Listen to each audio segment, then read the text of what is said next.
I mentioned LL Cool J in the keynote, but I wanted to go deeper into how we actually did this, because this is one where on television it really looked simple, and it was not simple at all. So he got this close match, which was a predicted first to second cousin with Joan. We knew it was mom's side because of the X chromosome. She's the daughter of John Henry Lewis, the famous boxer, and we determined it was definitely that side of the family because he was matching other known cousins of hers on that side of the family. So we knew we were looking at her father's side and his mother's side. So I got his mother to test and compared her to Joan, and they shared 14.3% of their DNA. Yeah, a lot. So they're either first cousins or half aunt, Andrea, his mother, to Joan. But she doesn't have any known half siblings. So as far as we know, she probably can't be her half aunt. So we're looking at first cousins. That's the easiest theory. First, it makes the most sense. And we know that it has to be a male. So we must be looking at Andrea's father's side, because Joan doesn't have any full aunts. She only has full uncles. And so if they're first cousins, full first cousins, then their parents have to be siblings, and they have to be full siblings. So we know it's not John Henry Lewis because they're just first cousins. Joan is his daughter. So that leaves us with Joel, Paul, and Nathaniel Christie.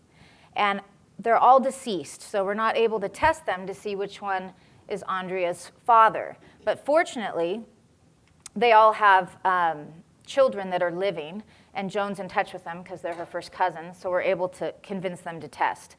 But we've got a problem here because Andrea's father is Mr. Griffith, and so he's not on this list. It's not a Lewis, so how can her father be one of Joan's uncles? It doesn't fit at all. So we have a test done on Andrea's paternal first cousin, which is Wilbur Griffith. And they share 0% of their DNA.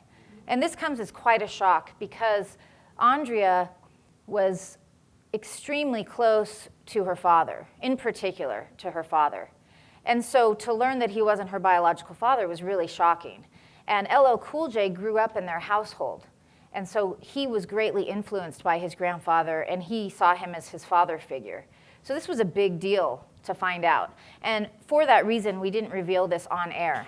With PBS, journalistic ethics mean that normally you're not supposed to tell somebody what you found before, but I didn't think we should be like the Jerry Springer show and be like, hey, he's not the father. And so this was something that we dealt with PBS and Dr. Gates, and he let them know ahead of time so they could decide if they still wanted to go through with the interview. And I thought it was really brave of them to do so because a lot of celebrities, don't want things like this on air. And I'm not saying we haven't had a lot of these, but just from, I think, practical knowledge, we know that that's the case. So these are Joan's first cousins. And these are the people we need to test to see if any of them is a paternal half-sibling to Andrea, which is LL Cool J's mother. So we test Joel's daughter, and it comes out 17.4%, which is kind of high for a first cousin. So we want to make sure it's not just a low-sharing half-sister, because I have seen half-sisters down to 16.9%. But look at that X chromosome there. If they're paternal half-sisters, they should have an entire X chromosome in common, and they don't. See there, you can see the ends of it are not matching. So they cannot be paternal half-sisters. Does everyone understand why that is? Half-sisters get their X from their dad, and it's intact because he only has one to pass, so there's no recombination there. So we test a child of Paul's, and it is a first cousin, predicted 11% shared DNA. And that leaves Nathaniel Christie Lewis. But his daughter's really sick and in the hospital, so we can't get her to test. So we're waiting and waiting, and it looks like it has to be, right, by process of elimination. But you really want to know, make sure there's not a full sibling out there somewhere that they don't know about. So finally she's able to test, and we get her result back, and she shares about 25% of her DNA. So she's a confirmed half-sister to Andrea. So that means her father is Andrea's father. Here's the shared DNA, and look at that X chromosome. So So they have a full X share, and that helps to confirm that this is indeed a paternal half-sister rather than some other relationship that might share 25%. So this is Nathaniel Christie. He went by Christie. He was a professional boxer like his brothers, and his father was their coach, which, as I mentioned in the keynote, was a big deal to LL Cool J and his mom because they're both huge boxing fans.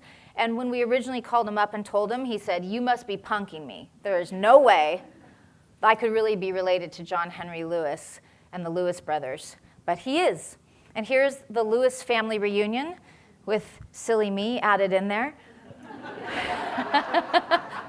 LL Cool J and Andrea got to meet all of their Lewis cousins, and Andrea got to meet her half-sister, Claudia, who unfortunately passed away shortly after this aired, but they did get a nice relationship before that happened. They had quite a bit of time because we discovered this quite a while before it actually airs, so they did have a few months to get to know each other. So when we were testing Andrea's cousins to see if she was not related to her father or mother, we also got a maternal first cousin to test. And those results came back, and guess what? She also doesn't match her maternal first cousin. So what's going on here? Yeah, so looks like she was probably adopted. So she starts asking her family, and they have all these stories. Didn't you hear you were left in a basket on your mom's doorstep? And they said, you know, your father was away at war and had cheated with some European woman, and she dropped the baby off for your mom to raise. There was all kinds of stories that she'd never heard before until this came out. But we still didn't know exactly what was going on.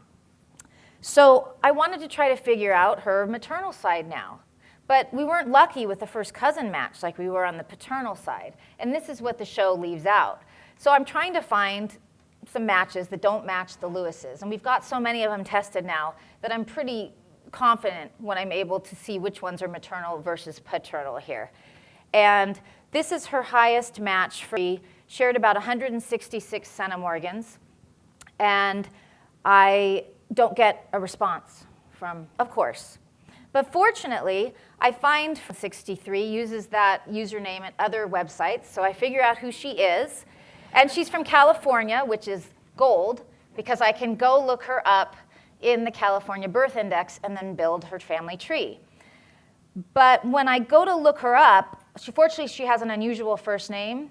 And of course, she's not using the same last name. She's not using a maiden name, so it's a married name I'm looking for. But I have her birth date because she puts it on Facebook public settings. So I just go and plug in her first name and her birth date in California, and I get her birth index record. And that is indeed her mother's maiden name. But I'm unable to figure out who her father is with that Jolie last name. So I'm just kind of stuck at that. I can build her mom's side, but not her dad's. So I ask Andrea, I'm back to this adoption mystery. I ask her for her birth certificate, and I see it, and it's a really strange birth certificate. Didn't have parents listed. It was filed a year and a half approximately after her birth. So I'm extra suspicious now that these stories of being dropped off in a basket on the doorstep are probably not accurate. Her birth record number, her birth certificate number is 2221, and she was born in New York City, which is great news for us, because there's the New York City Birth Index, which you can match the birth certificate number to the original birth name. So we look for Andrea Griffith. She's not there. We look for, right? So then we start looking instead for the birth certificate number. And it takes a long time. This isn't indexed in a way that you can search it by birth certificate number, so you have to go page by page. And then we find someone born on her birth date, January 19th, 1946, with her birth certificate number, and their name is Andra Jolly. And when I see that, I go, aha, I've seen that somewhere before. Good news. So this means that she was legally adopted, and they just never told her. This was not a situation where it was black market, gray market, nothing like that. This was a legal adoption, or it wouldn't be listed this way. So there she is. And there is that Jolly name. So now I know this is a really important match, and I've got to figure out who her father is so I can trace that line. So I call her up. I find her contact information because she's not responding to any messages online. And she says, well, I don't know who my father is. I was adopted by my stepfather, and my birth certificate was sealed, and I have no idea who my father is. And I said, well, I have an idea. His last name is Jolly. She didn't even know that. So guess what I have to do? I have to solve her case to solve this case. So you always want to fish in all three ponds, right? We've looked at 23andMe. We've looked at Ancestry DNA. Now we've got to get them in Family Tree DNA. And so I have Lettice upload to Family Tree DNA, and I have Andrea upload her to Family Tree DNA. And what do we find? We find Makita Jolly, a predicted second to third cousin for Andrea, sharing 1.57% of her DNA. But guess what she is to Lettice? She's a first cousin, or a half aunt or niece. So, bingo, I might be able to solve Lettice's first. So I need to build Makita's family tree, and I need to look for her uncle, right? Her uncle should be Lettice's father. And I build it, I find a great obituary, but I can't find anybody with the initials that were in the birth index. I skipped that part. So in California, you can get a birth index lookup if it's within the right years. And so I had one of the search angels look it up. And so she had the initials of the father's first name and middle initial. And so I had searched all over the United States for somebody who was African American who had those initials and the last name Jolly. And the only one I could find was Makita's grandfather. So I kept thinking, is there a junior? But I didn't find a junior in her tree. So I called her up, and she said, yeah, my uncle used to be named that, but he changed his name years ago. Thanks. Okay, great.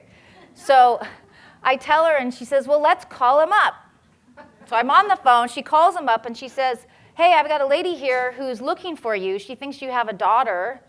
And he says, in California, Lettice? And he starts crying because he wanted to meet her, and her mother had cut off contact. He'd been sending money from the military when he was away, but fathers didn't always have rights, so he had lost rights somehow, and didn't know how to contact her, didn't know her last name, and so he was thrilled. So Lettice was thrilled, he was thrilled. She jumped on a plane and flew out there that weekend to meet him, and her living grandmother, which is amazing. So now back to the tree. I build Makita's tree. Now remember, I'm looking for a Jolly female to be Andrea's mother. So I only have to follow that Jolly line back in time. And they're predicted second to third cousins, only sharing about 1.5% for Makita, a little bit more for Lettice. But I got to build all the way back into slavery. So Robert Stith Jolly was born in 1855 in Smoky Ordinary, Virginia, as a slave, but there's actually a birth record for him, which is amazing. And now what do I have to do? I have to build out his male line descendants, right? Because we want to stay with that Jolly surname. We just hope there's no illegitimacies that took that name. So again, we're going to go with the easiest theory first and hope it pans out. So Robert's children are George, Lorna, Grover, Harrison, Hannibal, Frank, and Viola. Now, George is out because that is Makita and Lettice's line. Lorna's out because she's a female, at least speculatively. Viola's out. Harrison died young in an accident, no children, and Hannibal supposedly never had any children. Now, we're hoping there's not an illegitimate child, but if there is, they probably weren't carrying the surname Jolly, so we can probably rule that out. Takes us down to Grover Cleveland Jolly and Frank Jolly. So we get a descendant of Frank Jolly to test, and this is Ernest Jolly, and he comes back a second cousin to Andrea. So it's not this line, right? Because it would be a closer match if it was. So now we've got it narrowed down just to Grover Cleveland Jolly, which is great, except for the fact that Grover Cleveland Jolly died in an insane asylum of exhaustion from insanity. And his children prove extremely difficult to trace. So, I need to go back. So I don't even know if he has descendants at this point. And this is where the goodwill from the grandmother that got to meet her new granddaughter comes in. So she tells me that Cleveland had 4 daughters. So I go through the census records, and I'm able to find some traces of these 4 daughters. They're living with different relatives and friends in Smoky Ordinary and then other places. But then I lose track of them totally. I don't have exact birth dates for them. Their names change a little bit in the census records. I'm not even sure that it's them.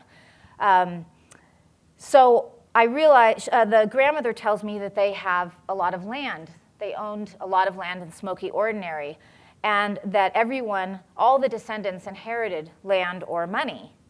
And so this means that there has to be some sort of probate record for when Cleveland died. So we send a researcher to the local courthouse, and they can't find it.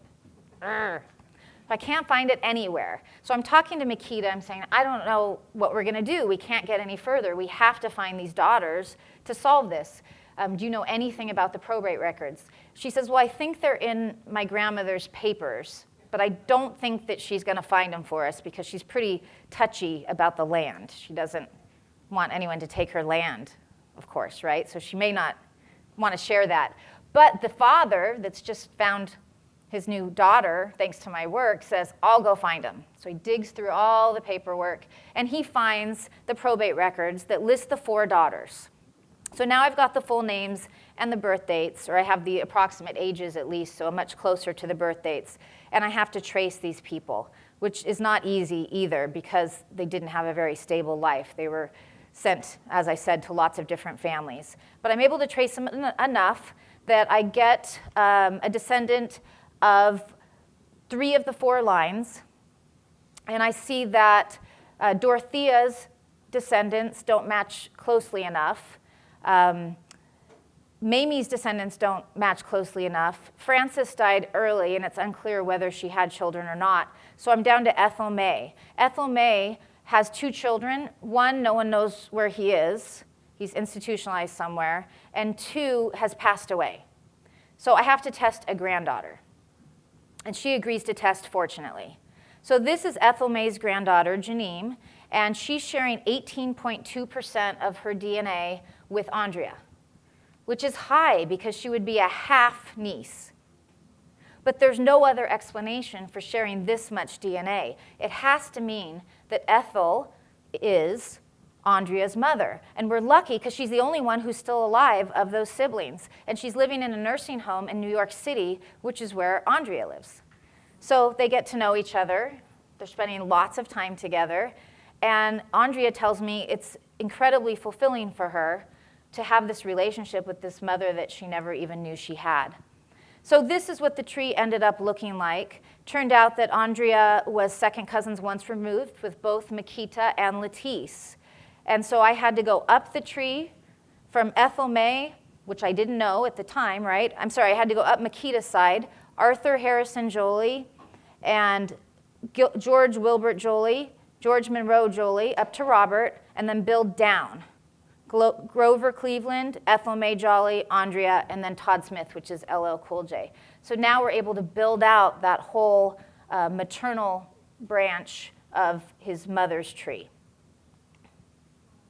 And there they are, mother and daughter.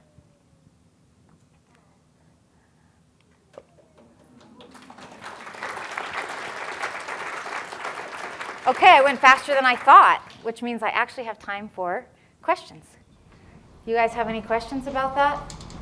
Yes? How long did it take to accomplish all of that research to figure that out? It's a great question, and I'm glad you asked. When I first got hired 3 years ago, there were some DNA results for certain celebrities that hadn't been on the show yet. So I started going through them trying to see if there was anything interesting. And I immediately noticed that LL Cool J had this really close match that wasn't fitting into his family tree. So I kept pushing the producer saying, please have him on the show. Please, let me figure this out. But they didn't. They didn't schedule him, but I can't stay away from a good mystery. So I was kind of working on it here and there, talking to Joan, trying to figure out what it could be, starting to get relatives interested in testing. And then they finally scheduled him. And that allowed me to put much more time into it. But from the time that they said, yes, he's going to be scheduled, to when we ended up filming it was months. I mean, I spent I really spent 2 years on it, but I spent months of very focused research on this one because it was not easy. I mean, having to go back into slavery and then trying to trace those descendants of the enslaved man was really, really difficult. And then because of what happened with Cleveland, it made it even harder. So it was a lot of work, and it was a lot of testing, as you saw, which sometimes you just have to. There's no other way to resolve these without a lot of testing, as Barbara's nodding, she knows too. Now, we were lucky because we have the kits on the show, so I could test anyone I wanted, as many people as I wanted. You don't always have that luxury. So this was not an easy solve. And on the show, they said, oh, and CeCe found his mother's side, or CeCe found her mother's side. The end. And I had actually sat down with LL Cool J and was the host, because when Dr. Gates had done the interview with him and told him about all of this, I hadn't yet solved the mother's side. He told him about the Lewis side, the boxing family, but I had told them, make sure you don't print out that big family tree we give them yet, because I want to make sure we add that branch. So I promised LL Cool J we would add that branch. And we did. It took about a month after that. And then Dr. Gates was busy, so they had him come back, and I did the reveal for this side of the family. Unfortunately, they just didn't have enough time to get it in the show. So what happened is originally there was a thought of having him just on the show, just him, no other guests. But Sean Combs was scheduled, and he canceled, and if he had stayed canceled, it would have been just LL Cool J on the show, and we would have had time to do all of this and explain finding this through the second cousin once removed. But then he came through and did the interview. Darn it. No, he had good stuff too, but it means that they had a different theme than just this, because they try to have a theme with the guests that are together, and so they had to have a theme that focused on the unknown father's side. So he knew who his father was, both of them did, but they weren't close to them. So they first had to investigate that, and then we switched over into this adoption mystery. And so that's why my really hard, difficult work, putting all the pieces together, didn't end up in the show. And my interview. I would have been like the first one ever to sit in Dr. Gates' chair and have that on air, but well, we've got the footage somewhere. They let me have the rough footage. We were gonna edit it, and we just haven't done it. I think I look really fat or something. I haven't looked yet. I think Leonard said you're not going to like it. So, yes. Do you know how the grandmother reacted when she found out who her daughter and grandson were? Well, at first she denied ever giving a child up for adoption. But the funny thing is, her granddaughter called her, who was her caretaker, her legal caretaker, but in a different state, and told her, and she said, well, I never gave a child up, it's not me. But she was working in a bar at the time of conception, and one of the interesting things about the Lewis brothers is they went into alcohol distribution. And so they were going around doing boxing exhibitions, but they were also visiting bars doing alcohol distribution. So there was a story of how they could have met that fit really well. And I was very confident about that this was the right answer. So they just kept working on her little by little. But when she denied it, she said, well, clearly she's close family, so why don't you have her call me? She must be a niece or something, she said, one of my sister's daughters. And so she started building a relationship with her slowly. But they didn't tell her immediately, oh, it's LL Cool J. They just, we think we have found your daughter you put up for adoption. Now, I'm sure when she realized who it was, she was pretty excited about it, but she's 90, so she's not like into rap. I don't know that she would know who he was. But it still took quite a bit of time for her to come around and admit that she was her mother. She said that she had buried it. It was so many years ago. She had put it out of her mind, and she really had almost forgotten that it ever happened. So I was really happy when we got this. Oops, I lost it. When we got the confirmation of the match, because even though I couldn't figure out any other way that the granddaughter of Ethel May could share that much DNA with Andrea, I was still kind of nervous when she was denying it. I'm thinking, uh-oh. Oh, you never knew the Lewis brothers? You'd think you'd remember something like that, right? Well, did she know who he was? Or was he just a random, like, did she know that he was a Oh, I'm Lewis, or sure, did because she- they were super famous. So if they had come in the bar she was working, and everybody would have been like, oh, it's John Henry Lewis and his brother Christy. So I'm positive she knew. And when they told her that, she was, boy, you sure know a lot, she said. I'm sure she never thought that would be figured out. So when we got this confirmation, I was so happy. But it took a while because she didn't agree to take a test until she decided she wanted to know about her Native American ancestry. Oh, yeah. So I didn't get this until after the show aired, and I was nervous, but I knew it had to be right. But still, when you're telling millions of people your conclusion, you really want to know for sure. And you can see they share the same maternal haplogroup, which, you know, is great too when I saw that, because that was actually pretty unusual. I couldn't find any matches on that mitochondrial DNA. So it was quite an experience. Also, I don't usually deal directly with the celebrities, but because this was so sensitive and so complex, Dr. Yates just put me directly in contact with LL Cool J. And we're both night people, so he'd be calling me or texting me at 2 a.m. saying, can I call you? Are you up? And I'd say, yeah, I'm up as usual. And we'd be going through all these theories, because there was a lot of this back and forth. Like, well, people say she was left in a basket. How can that be? You know, is it her mom's side she's not related to, or her dad's? He kept saying, are you sure Joan doesn't have an aunt? Because it sounds like it's the mom's side that shouldn't be her biological side. So we were constantly rehashing all this, and then as the results came in, he'd want me to explain what it meant in every step. He was really into it. And so I've gotten to be good friends with his mom as well. I mean, she still texts me pictures of her and her mother and tells me how great she's doing. So it was really ended up being an incredible experience to be involved in, and certainly not one that we were ever looking for the show. And again, as I said, I thought it was really brave of them to let us air this. I mean, this was extremely emotional and very sensitive, and they stuck with it. And LL Cool J said the reason he wanted to is he wanted to do it for adoptees. He wanted adoptees to know that they could accomplish anything. He considers himself an adoptee now because those were his grandparents that he actually grew up in the house with. So he says, if, you know, I'm an adoptee, look at what I've accomplished. Anyone can accomplish whatever their mind is set on, whatever they dream. And he wanted to have this air for that reason. And he also wanted to show that it's not something to be ashamed of. There's nothing shameful about this. And so he was willing to put it out there. Now, I wish they had put more of his comments in the show, because he made a lot of really profound and awesome comments for the adoption community. And of course, most of them didn't make it in. I made them put one in. I got to review what was supposed to be the final cut and make changes, suggestions, but I was putting my foot down. So they did end up putting one comment back in that he directed about adoption, but they couldn't possibly have fit all of the things in I wanted. It would have been like the whole season. The whole season would have been LL Cool J's family story. Anything else? Yes. I watched the program, and as a genealogist, I felt there was something missing.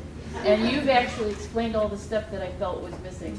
And so I wonder about the general public who's not into all this.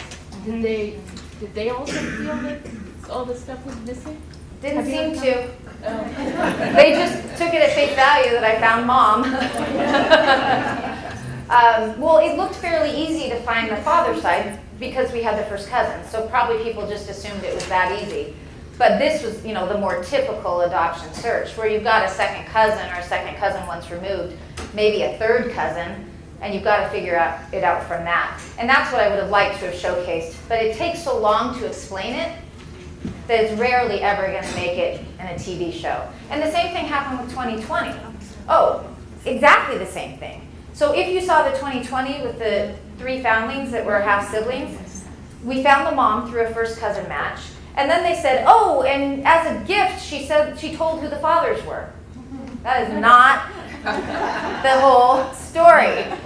She gave us 3 names, but I had already built the trees down for all 3 of them, 2 in particular, down to those families. So for 2 of them, when she gave the names, I knew they were actually right. And that's something, because a lot of times the birth mother gives you names that are not correct. And I knew she was actually giving us the right names because I'd already identified those surnames and those particular families. And I spent a lot of time on that. And then the names she gave us, we're not totally sure. She said like Kent Warner, but it was Kent Werner.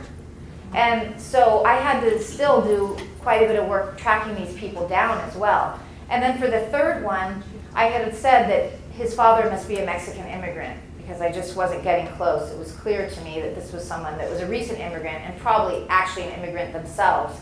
And that turned out to be true. The name she gave us and the background on that person was he was born in Mexico. So I can see all of the matches. I know what town in Mexico, but I don't know. I haven't been able to find the person with that name in the United States. I have a feeling he may have gone back to Mexico.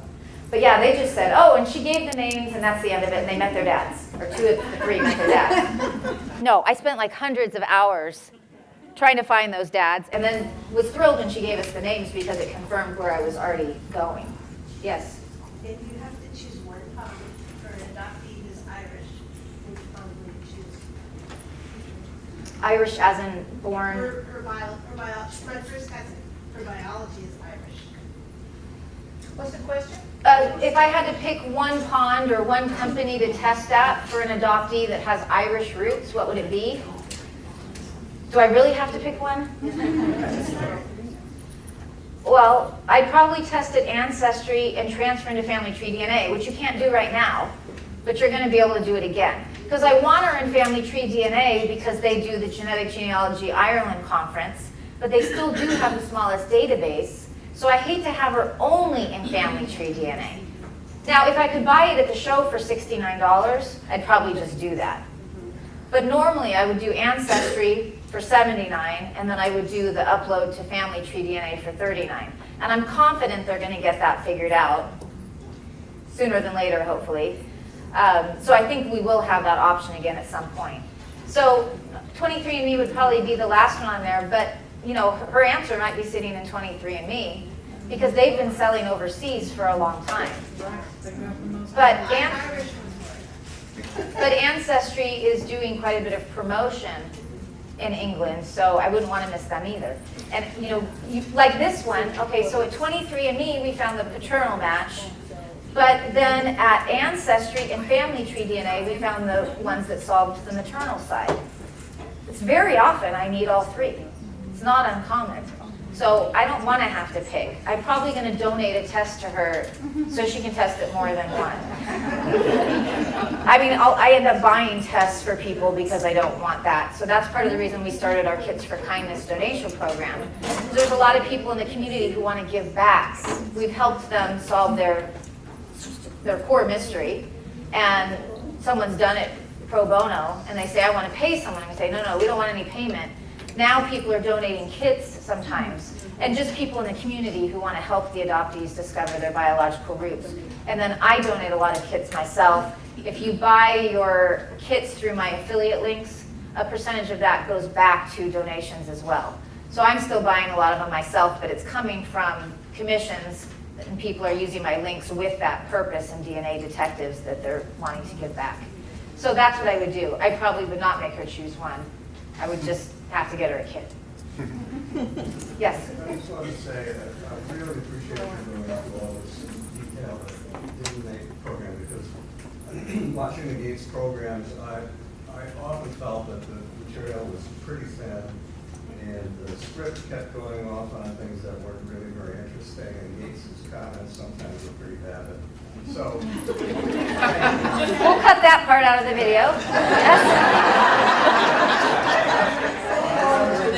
Yes. I love Dr. Gates, by the way. He's the best boss ever. No, I'm serious. He's the best person you could ever ask to work for. He says the nicest things about me to everybody. He gives me full credit for all of this work. You know, a lot of people would take credit for it. Right. He doesn't. He wants me to get credit. And he'll tell everyone I'm the greatest genetic genealogist in the world. Thank you, Skip. But no, he's really great. He's really gracious. And I know there's, you know, some people have political reasons they don't like him. But I'm just telling you, I couldn't ask for a better person to work for. And I mostly work for myself. I'm pretty independent. But to have to interface with somebody, I'm glad it's him. But yes, so, and this is just my part. You know, Johnny leading the documentary, paper trail research, is working, thousands and thousands and thousands of hours. And in some of these cases, I need her help too. This one I built myself, but when I needed to vet all of those trees for the Mask family, our deadline was coming up fast. So her team had to get in and vet those trees, and I'm vetting those trees. And so I'm not even showing you the full picture. This is just my piece of it. But oftentimes there's also that piece that's coming into it. And we have a really cool one that we just did for a guest, actually two. And I'm hoping that they make it into the show. But if they don't, I'll turn them into case studies. And I really worked in conjunction with Nick, who works for Johnny, Nick Sheedy. We worked really closely together with the records and the DNA, trying to narrow it down to a certain slave owner. And it's been an interesting process. Yes? Often when I watch these programs, I feel like there's another test company that we don't know about. No. And especially with the African American. When they'll pinpoint that he was here at this point. Well, some of that I'm doing with mtDNA and Y-DNA. And so you don't always see how they come to those conclusions either. But I really like to use all three types of testing as much as I can, and then test as much family as possible. And so in some cases, they have a very distinct Y haplogroup subclade or mtDNA subclade. And I'll talk about that in my next one for mtDNA. I have a couple of those. So you get really lucky sometimes, and it's very specific geographically. And that is much more solid to tell somebody who's descended from enslaved people that your ancestor was once in this location based on a Y-DNA or mtDNA than it is at, say, when Ancestry tries to tell someone they're 15% Nigerian and 10% Mali and all. That's very difficult. There's been a lot of migration in Western Africa. That's a difficult thing to try to do, and I don't think it's nearly as confident as when you can get one of those direct lines back. Also, at 23andMe, they tested a lot of people who have 4 grandparents born in the same region of Africa. They did a special program. So for some of these guests, I'm actually getting DNA matches with Africans, which is also very solid to me. If these Africans know their genealogy back a few hundred years, and actually they do, because the ones testing are often from either royal families or upper class families, and they have their very strong oral history, or they actually have their genealogies done. And so we can say, well, look, if all of the second great grandparents were in this one now country, and you're sharing significant DNA with them, that's a much more confident way of telling someone who's descended from enslaved people that they have an ancestor from that area. So there's a couple different things I'm using to do that. But for those guests that have African ancestry, we always do the African breakdown from Ancestry. And like I said, I think it's less confident, but it's what the results are returning, and so we do present that to them. So sometimes it's from that too. I'm going to start again here at 3:15. So if you guys need to change classrooms or take a break, please go do it. Thank you.